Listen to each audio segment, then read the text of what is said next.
Hey guys, today in this video, I'll guide you through how you can adjust the header margin in Word. Watch till the end to grab everything properly.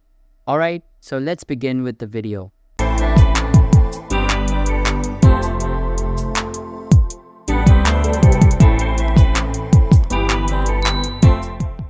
First things first, open the Microsoft Word software on your personal computer and make sure to access the target document in which you would like to adjust the header margin.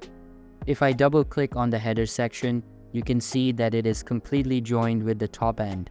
If you would like to change the header margin, simply increase the header from top value in the top row and you will be able to adjust its margin. You can either set it as default or increase it. In my case, I will increase it slightly. When you're done with it, click on the Close Header button at the top. This will apply the changes you made to the header margin. So that's basically how you can adjust the header margin in Word. So that's all for this video. Consider subscribing if you find it helpful, and I'll see you in the next one. Thanks!